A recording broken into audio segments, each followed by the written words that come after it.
So here we are again. Back at apparently there's an issue. So I've tried to start this new video. Hopefully this will work.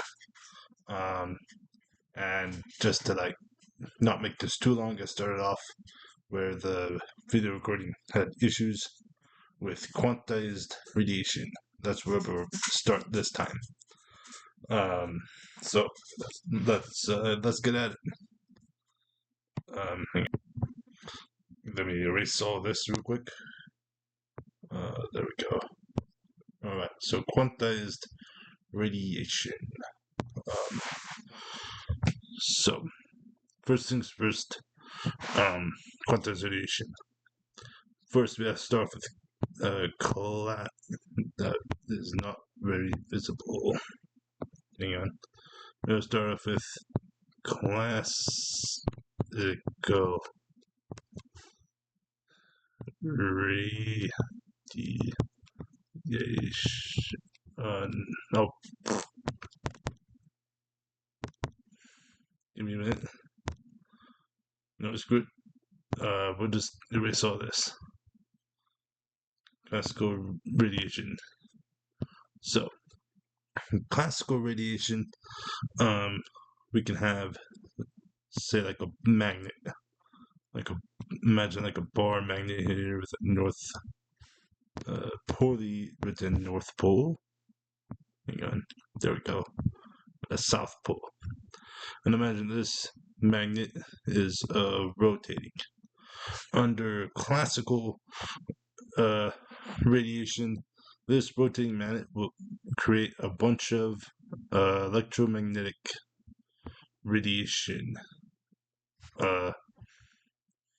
otherwise known as light.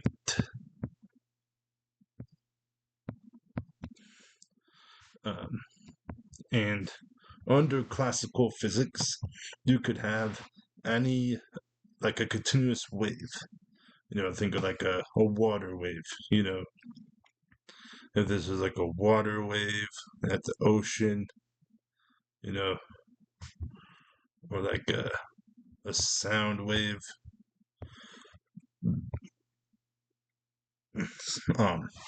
You can chop up the wave into infinitely many little chunks. Hang on, that does not look very good. I gotta get a different color. Give me a moment. There we go. There's infinitely many different chunks. We can have like a tenth of a wave, a thousandth of a wave, a millionth of a wave, because it's a continuous wave of material. And then classical radiation is, this is the thing, in the classical physics, you can have any a continuous stream or like a continuous flow of radiation. But you might already know it's coming, but quantum radiation doesn't really work that way. So instead of like a continuous wave, hang on, I want to keep the light there though. Instead of a continuous wave, instead we have a photon. Oops, sorry, wrong one. Man, I keep messing up. We have like something akin to a particle. You may have heard of it. A photon. Now, what is this photon? Well, it still has some sort of intrinsic wavelength likeness, which we can get into another time. But the important thing to realize here is that in classical physics, unlike with a continuous stream, a continuous wave, instead we have like a million tiny itty bitty little light particles. And of course, on like the large scale, it just looks like a continuous stream. But if you were to like zoom in, you can't zoom in, of course, on a like quantum scale like that. But if you could, with quantum mechanics, but the radiation is discrete. It only becomes continuous on like a large scale, like when you're seeing it from far away, sort of. Kind of like how, you know, like you can have like a bowl of sand, you know, when you're looking at the bowl. I'll draw a bowl. I like drawing such things. If you have a bowl of sand up close, you can see the little grains of sand, but from far away, all the grains kind of just become one, and it's like a stream. And instead of like particles, it's like just some blob of sand.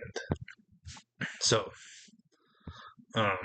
this ties in, if you remember anything from the discrete quantized electron orbitals, this plays into that as well. So, like, if we have, say, some particle, some atom, let's say that we have, like, an electron here, and, the particle of light, photon, better not confuse it with a proton, of course. Photon here can come in here, and because it's a discrete, finite, light particle, it can only, so to speak, it can interact with the electron like a particle, say by knocking the electron out this way, which is known as like Compton. Yes, Compton scattered. No, sorry, I'm missing my terms here. That's the photoelectric effect, which gave Einstein the Nobel Prize, but we're not going to go too much into detail there. This is just more quantum, more finite, discrete stuff to show like the discrete mechanics of quantum mechanics.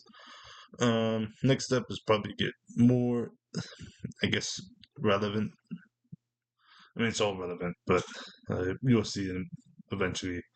And again, if I ever get into stuff like quantum computing, you'll see how next bit will be important. But better get onto that because there's not really much here to quantized radiation. Although note to make is that the values for the photons are not quantized.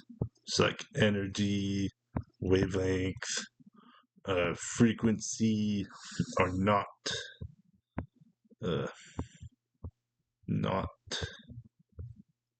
discrete. Excuse my handwriting, but these values are not quantized.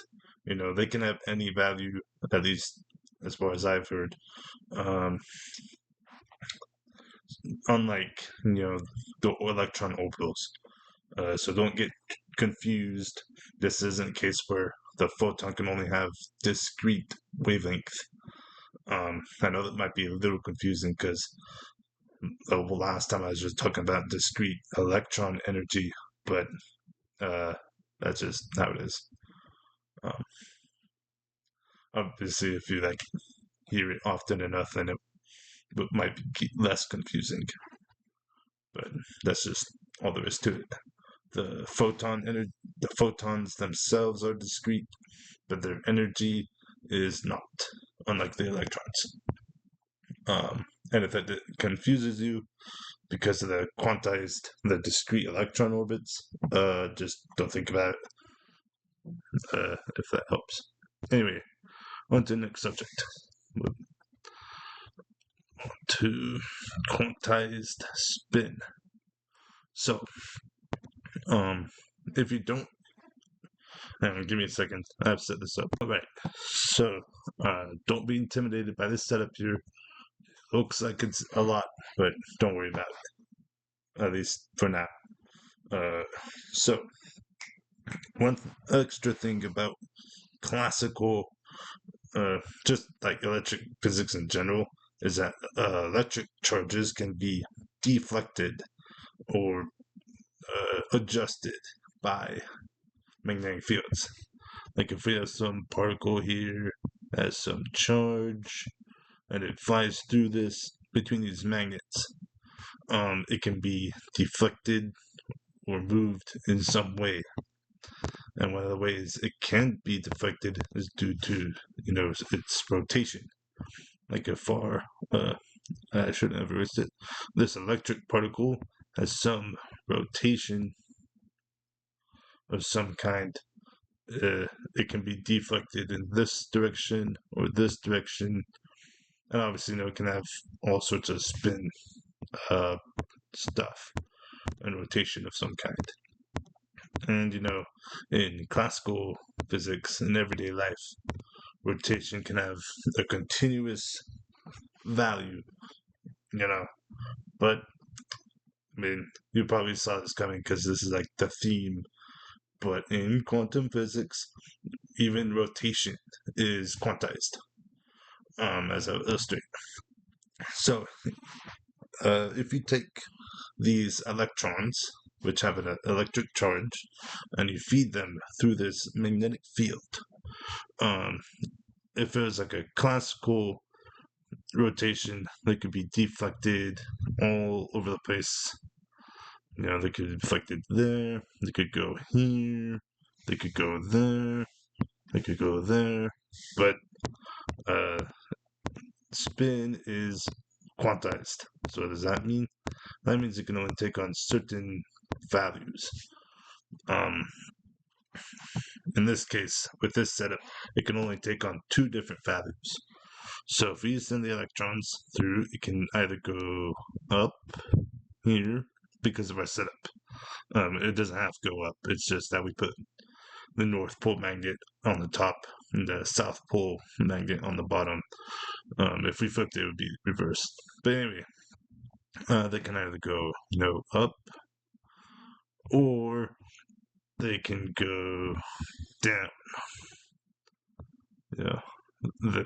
There's nothing in between here.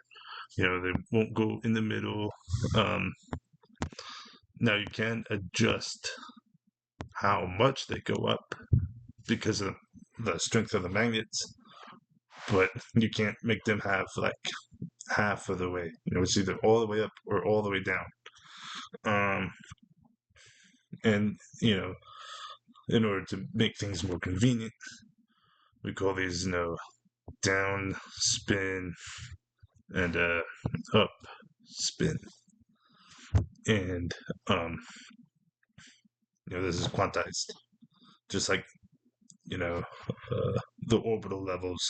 You can only have up or down. You can't have neither or something in between.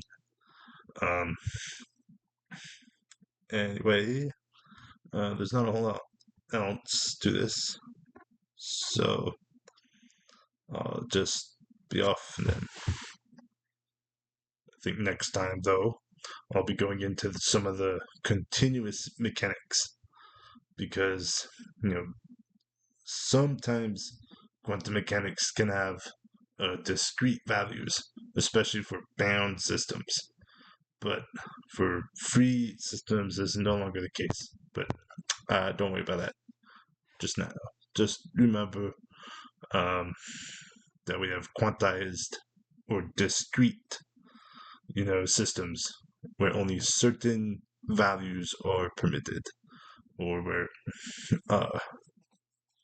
in the case of photons, where light can be chopped up into discrete pieces or quantized pieces, which is where we get quantum from. Anyway, hope this video works, and see you next time.